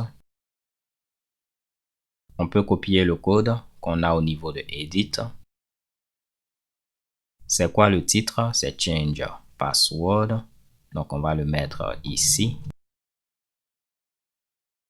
Je peux enlever le formulaire pour l'instant. Et on va changer le H1 pour change password. Donc, si on regarde, qu'est-ce qu'on avait? Change password. Donc, si on demande ceci, on rend ce template qui affiche pour l'instant change password. Donc, je mets account, change password et ça doit marcher. Et malheureusement, on a une erreur. Donc, ça veut dire qu'Honoré s'est trompé. On va essayer de regarder. J'ai mis 2 fois la virgule. Désolé. On revient là, on teste. Tout est bon. On va donc changer le dièse ici pour l'instant par maintenant la nouvelle route. Donc, c'est app, account, change password. On va actualiser. On clique ici et ça marche. Il nous faudra maintenant avoir un formulaire de changement de mot de passe. Avant de penser à créer un nouveau formulaire, je ne sais pas pour vous, mais ce formulaire-là, qui permet de changer le password, il ressemble au formulaire qu'on avait lorsqu'on voulait réinitialiser le mot de passe. Donc, lorsque je clique ici, et puis je mets une adresse email, mercuryseries@gmail.com, je vais tenter de le tester au niveau de notre application. On fait login, forgot, on le colle, on valide. Normalement, au niveau de Mailtrap, on va recevoir un mail. On va tenter donc de cliquer sur le mail. OK. Vous allez voir que ce formulaire-là, c'est le même quasiment que je vais tenter de me retrouver que le formulaire qu'on a au niveau de l'application finale. Si on regarde au niveau de l'application finale, c'est le même formulaire, simplement que là, on a le mot de passe courant qu'on demande, alors que nous ici, on n'a pas le mot de passe courant pour l'instant au niveau de Reset Password. Donc, si on réussit à réutiliser ce formulaire-là, qui a déjà le nouveau mot de passe et la confirmation, ben, on sera en bon chemin. Donc, c'est ce qu'on va faire. Pour l'instant, je vais tenter de fermer ceci. On va revenir à un état où on était connecté. Donc, je mets mercuryseries@gmail.com. On met secret. Et on était ici où on n'avait pas de formulaire. Donc, ce que je vais faire, c'est quoi? Je vais tout fermer. Et ici, on va utiliser un formulaire qui sera le formulaire qu'on avait utilisé pour la réinitialisation de mot de passe, qui était change password format type. Donc, je viens là et je mets $10 create a form et on réutilise le même formulaire. De cette manière, j'aurai besoin de la requête et j'aurai besoin également de l'Entity Manager, vu qu'on aura besoin de modifier le mot de passe. Donc, on peut utiliser le formulaire, lui demander de gérer la requête. Ça, c'est un jeu d'enfant pour vous. Si le formulaire a été soumis et qu'il est valide, donc on met is submitted and $form is valid. Alors, ce qu'on va faire, c'est quoi? On va faire un dump de cool. Dans le cas contraire, on va rendre notre vue avec le formulaire qui aura été passé en faisant $form create view. Donc, si on passe la vue au niveau de change password, on peut venir l'afficher en disant, on va mettre le début du formulaire en mettant start. On met la fin et on met tous les champs. Le bouton, c'était quoi? C'était update. Donc, on aura simplement un bouton. On va rajouter la classe btn primary, btn lg, btn block. Et puis là, on va mettre update password. Je viens là, j'actualise. Et on a une erreur. Déjà, je vais mettre ceci sur plusieurs lignes. Et j'ai oublié d'importer change password format type. Donc maintenant, tout est bon. On vient là, on va réessayer. Et voici notre formulaire. Donc pour l'instant, comme je l'ai dit, on n'a pas current password, mais on y reviendra. Et là, le texte, c'était confirm your new password. Comme on l'a vu, on peut venir ici et puis changer en mettant confirm your new password de cette manière-là. Libre à vous de mettre tout en majuscule si ça vous semble beaucoup plus joli. Donc, si on réessaie, on regarde, voici le résultat. Donc, pour l'instant, on va ignorer, disons qu'il y ait le mot de passe courant. Si l'utilisateur entre 2 fois le mot de passe et que le mot de passe fait au minimum 6 caractères et au maximum 4096, alors tout va bien se passer. On avait déjà la validation.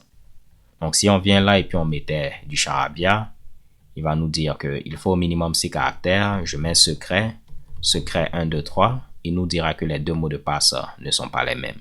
OK. Donc, si tout est bon, on aura besoin simplement de récupérer le nouveau mot de passe. Donc, on peut le récupérer en mettant $form get new password, étant donné que c'est le nom qui est présent ici. Ou bien, comme je vous l'ai montré, on peut utiliser les crochets de cette manière-là et rajouter get data. On va le prouver. Je mets secret, secret, on valide et voici ce qu'on a eu entré. Maintenant, on aura besoin de hasher ce mot de passe. Donc, on va injecter user password encoder interface. Je vais l'appeler user password encoder. OK, ou bien on va l'appeler simplement password encoder. On importe ceci et on peut utiliser password encoder et la méthode encode. On va regarder ensemble. Vous allez voir qu'on a une méthode encode password qui prend l'utilisateur afin de déterminer plutôt quel est l'encodeur qu'il faut utiliser. Nous, ce sera le meilleur encodeur disponible et on passe le mot de passe en clair. Donc, on va utiliser encode password. On aura besoin de passer l'utilisateur courant. On peut donc le récupérer avec $10 get user. Donc, on passe $user et puis le mot de passe en clair. Si on actualise, on doit avoir la version hachée. Et c'est le cas. Donc là, je vais assez rapidement parce qu'on a déjà vu ceci. Vu que j'ai la version hachée, je peux utiliser notre utilisateur courant qu'on a eu à sauvegarder. On appelle set password et on va dire que le nouveau mot de passe, c'est le mot de passe qu'on a eu à hacher avec le nouveau mot de passe qu'il a eu entré. Donc, c'est le nouveau mot de passe entré qu'on a eu à hacher qui sera le nouveau mot de passe. On n'oublie pas d'utiliser l'Entity Manager afin de faire un flush pour appliquer les modifications. Et on doit rediriger après l'utilisateur quelque part. On peut le rediriger vers App et Compte. Donc, je fais 10, redirect, to root, App et Compte. Et est-ce qu'on avait mis un message? Je vais vérifier. Le mot de passe courant, c'est secret. Le nouveau mot de passe, secret 1, 2, 3. Secret 1, 2, 3. Et là, on a mot de passe mis à jour avec succès. Donc, ici, j'aurai $10, add flash, success, et puis le message. Donc, si tout se passe bien, on set le nouveau mot de passe avec la version hachée de ce que l'utilisateur a eu entré. On applique les modifications, un message flash et on le redirige. Donc, on va tester. On vient au niveau de Change Password. Honoré s'est trompé. Donc, ici, on a mis un point virgule alors qu'on n'a pas besoin de point virgule.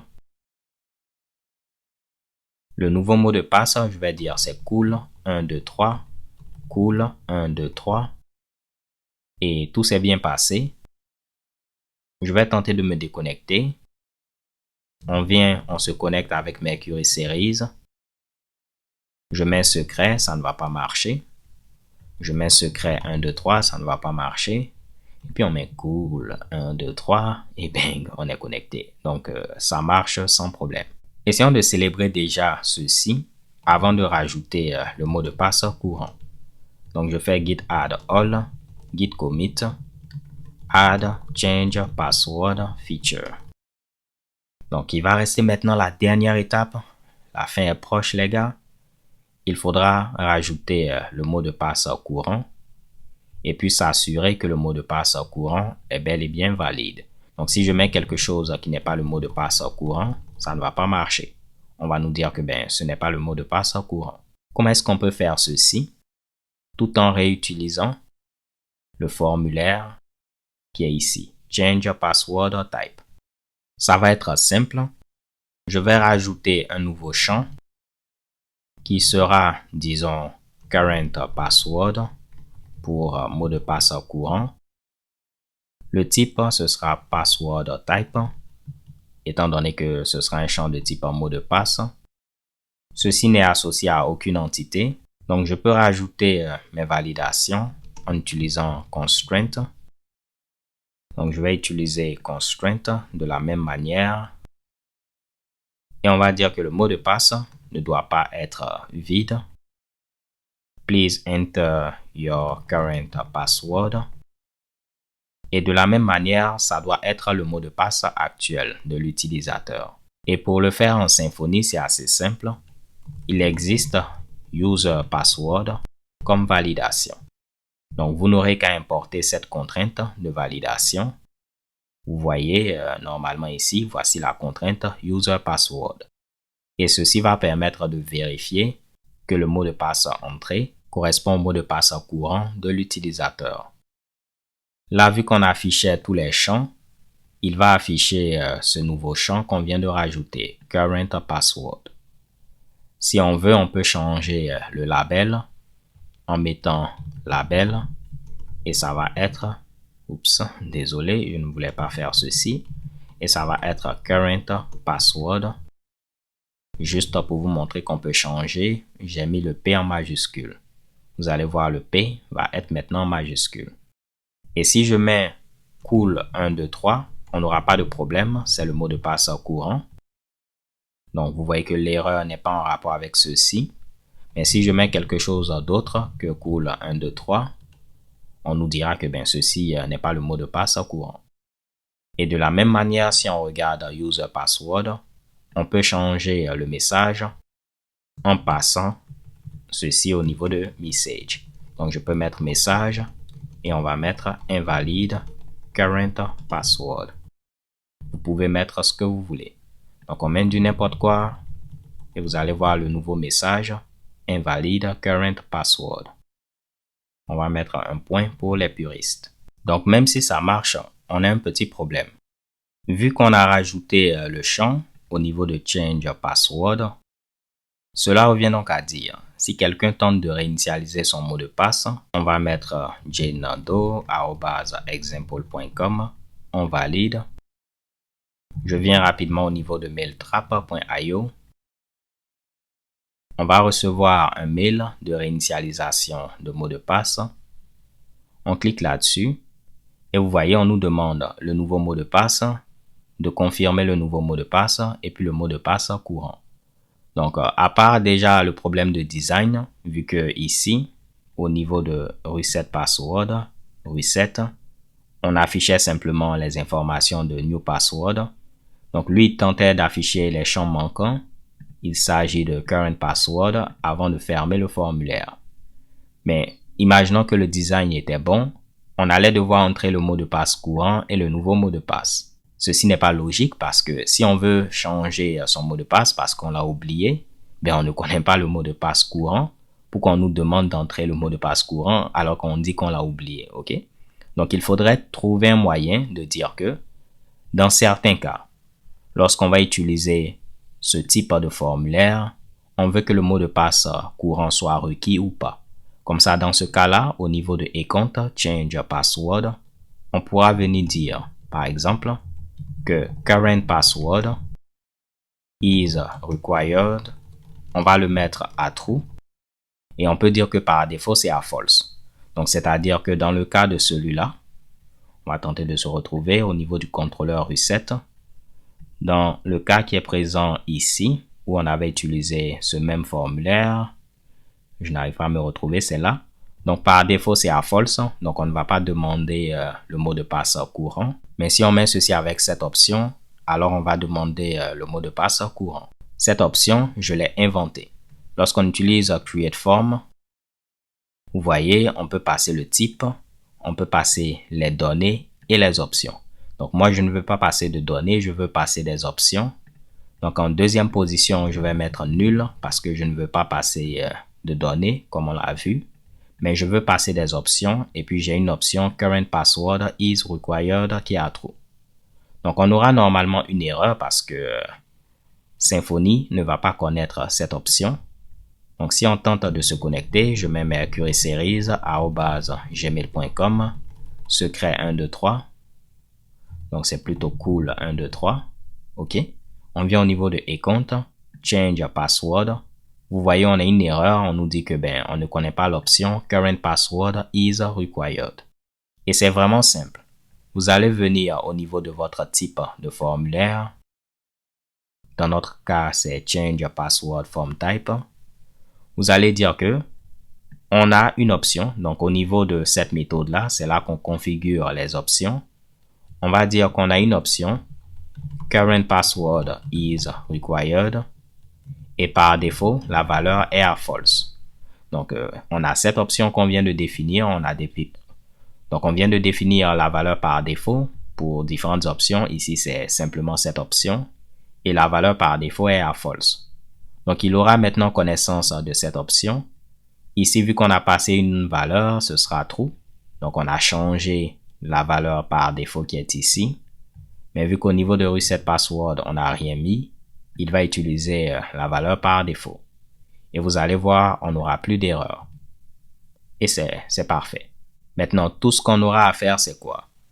On vient au niveau de notre type de formulaire.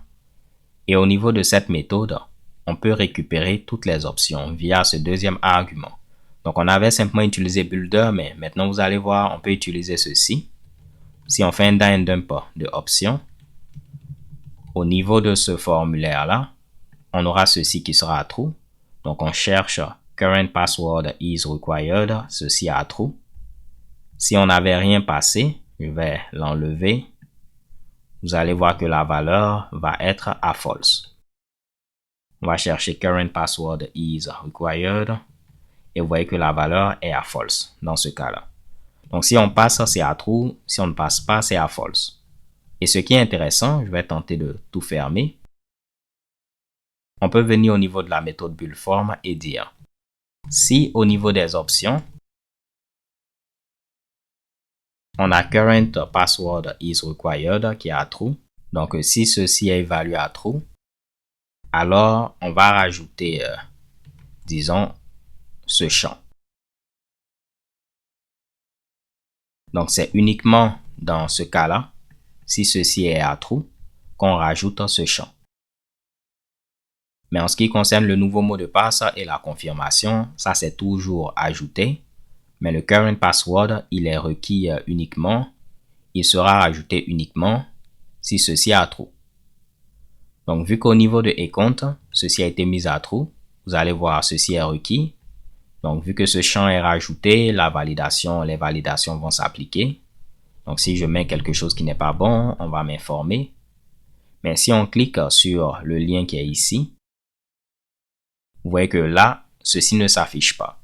Parce qu'au niveau de reset password, on n'avait pas passé le require à true. Je vais tenter de me retrouver. C'était ici. Donc, si on s'amuse à venir là, et puis on met current password is required à true, vous allez voir maintenant, on va recliquer sur le lien. Ça ne s'affiche pas. Qu'est-ce que j'ai eu à mettre? Désolé.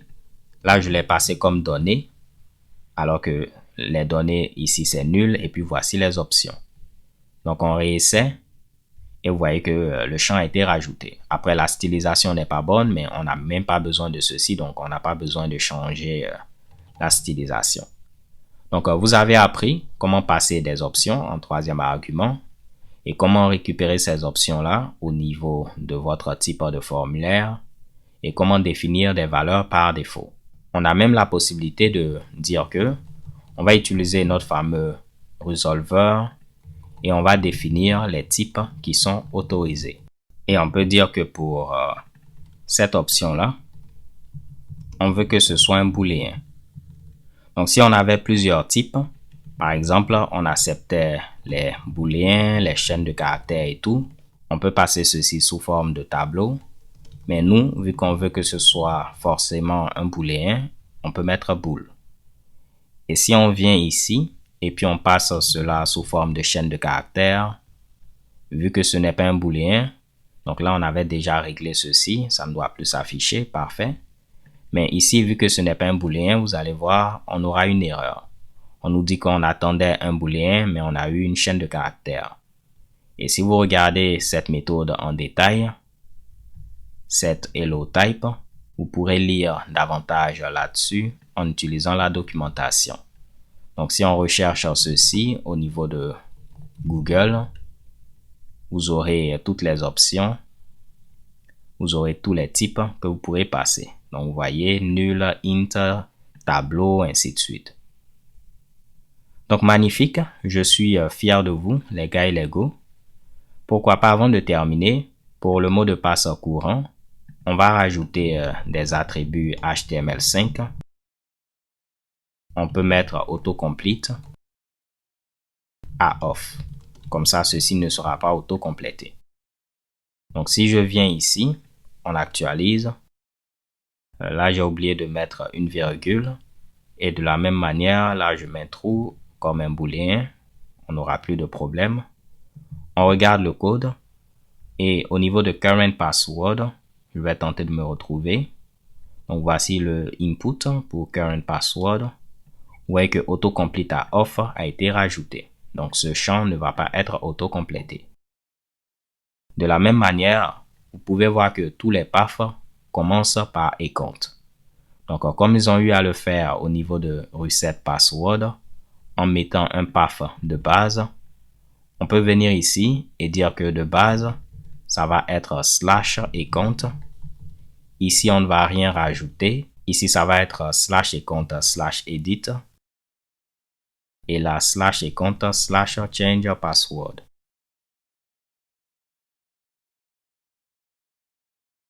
Et normalement, ceci va continuer de marcher de la même manière. Edit, apply, change password, et puis on doit remplir. Donc, je vais mettre cool 1, 2, 3 et revenir à secret comme mot de passe. Je vais me tromper pour le fun. On remet cool 1, 2, 3, secret, secret. Le mot de passe va être maintenant secret. Je vais me déconnecter, on vérifie, mercuryseries@gmail.com, secret et bang. Faisons un petit commit, git add all, git commit, et on va mettre more robust, change password, form. Magnifique. Je vais pusher le code au niveau de GitHub en faisant un git push. Si on tente de venir au niveau de github.com/mercuryseries/pinterest, on peut voir que j'ai eu à faire un commit récemment et tout ce qu'on a eu à faire est maintenant disponible. Alors les gars et les go, ce sera tout pour cette 9e vidéo. On a vu vraiment beaucoup de choses. J'espère que vous avez pu apprendre au moins un petit quelque chose. Si vous avez aimé cette vidéo et que vous souhaitez m'encourager, il y a plusieurs moyens pour le faire. Le moyen le plus simple, c'est de liker tout simplement cette vidéo. Croyez-moi, ceci m'encourage pour faire d'autres vidéos. Si vous n'êtes pas abonné également, c'est le moment de le faire afin de ne rater aucune vidéo. Et pour ceux qui ont les moyens, vous pouvez cliquer sur ce bouton faire un don et faire un don symbolique. Ce sera tout pour cette vidéo. Donc, on se donne rendez-vous à la vidéo 10. Ce sera la dernière vidéo où on va voir la partie autorisation. D'ici là, portez-vous bien, stay tuned and take care. Peace.